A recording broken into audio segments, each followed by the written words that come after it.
Why this special issue of human relations at this time? Well, this special issue on organisational justice and behavioural ethics, we think that it's a really salient issue at this time.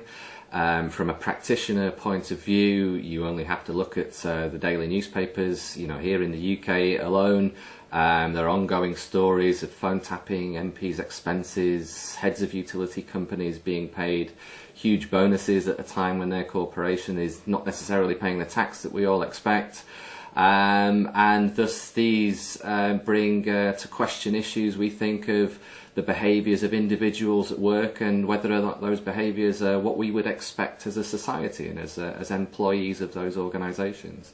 From an academic point of view, these questions have tended to be answered within the organisational behaviour kind of stream of literatures from either justice theory practitioners or those looking at behavioural ethics, and they have been two slightly different perspectives, albeit overlapping. What this special issue aims to do is build on current research, which has tried to begin to integrate these different literatures to present new insights into these really important justice-related questions. Is there anything academically innovative in the papers that you've selected for this special issue? Well, the aims of this particular special issue are really, in the first instance, to provide a setting for a summary, review of the current research to date that is being carried out at the interface between organisational justice and behavioural ethics. So the introductory paper by the guest editors, for example, does provide that kind of detailed review of that research.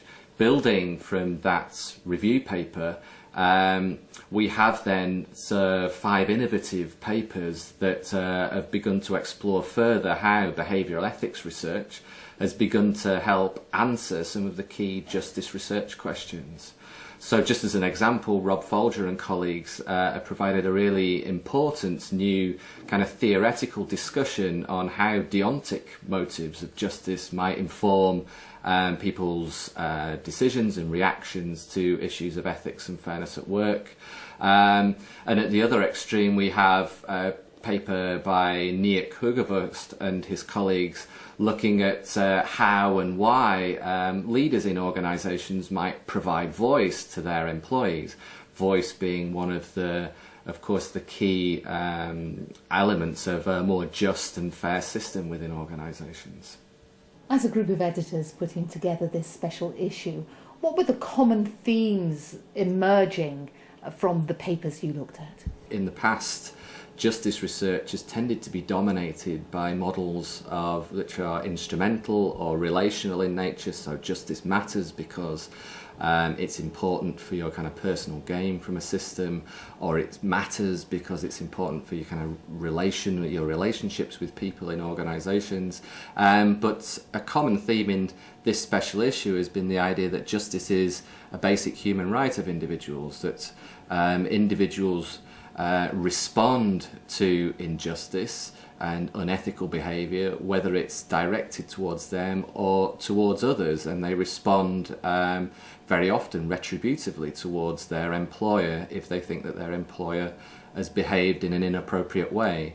So we have, for example, the paper by Rebecca Greenbaum and her colleagues that looks very much at that and looks at how supervisors' abuse of, say, customers across 2 different field studies was shown to elicit varying reactions of employees retributively to their organisation. What are the main takeaways from this special issue for practitioners in the workplace? For practitioners, and particularly leaders and team leaders in organisations, this special issue provides very strong empirical evidence for the positive gains that organisations and their teams can realise when ethical leadership and fair leadership is in place. Gains such as a more engaged, committed and high-performing workforce. Of course, on the flip side of that, the special issue potentially provides a warning for organisations that where leaders and team leaders don't provide this leadership and direction, this ethical leadership and direction, then of course there are potential negative implications for the same sort of employee attitudes and behaviours towards their work. So in terms of employees reacting, this could also include whistleblowers. Yes, indeed, and although the current special issue doesn't necessarily, none of the papers necessarily focus on issues of whistleblowing, future research in this area could of course begin to explore experiences of whistleblowing and the role that unethical actions, unjust actions by leaders plays in both causing whistleblowing but also supporting whistleblowers in organisations. There's also advice through one of the papers in this special issue for companies trying to decrease the disruptive effects of stretch goals. That's right. The paper by Zhang and Jia looks particularly at the role of stretch goals in organisations and how previous research that's been done around stretch goals has shown that they can potentially lead to quite deviant or disruptive behaviours because of the kind of stress associated with the setting of what might be seen as unachievable goals. What Zhang and Jia suggest in their paper and find support for in their research is that if one, through effective leadership, builds a positive interpersonally just climate within teams, then organisations might be able to suppress or mitigate some of those potentially disruptive outcomes of such goal-setting strategies. So looking at the themes in this special issue, what does it tell us about direction for future research? What we hoped for this special issue, that we would provide a setting for really exciting research that's exploring some of the key justice questions by borrowing from some of the emerging literatures in behavioural ethics. So questions such as why justice matters, how individuals form justice judgments, the implications of those judgments, and then why some individuals, particularly leaders, behave fairly or not in organisations.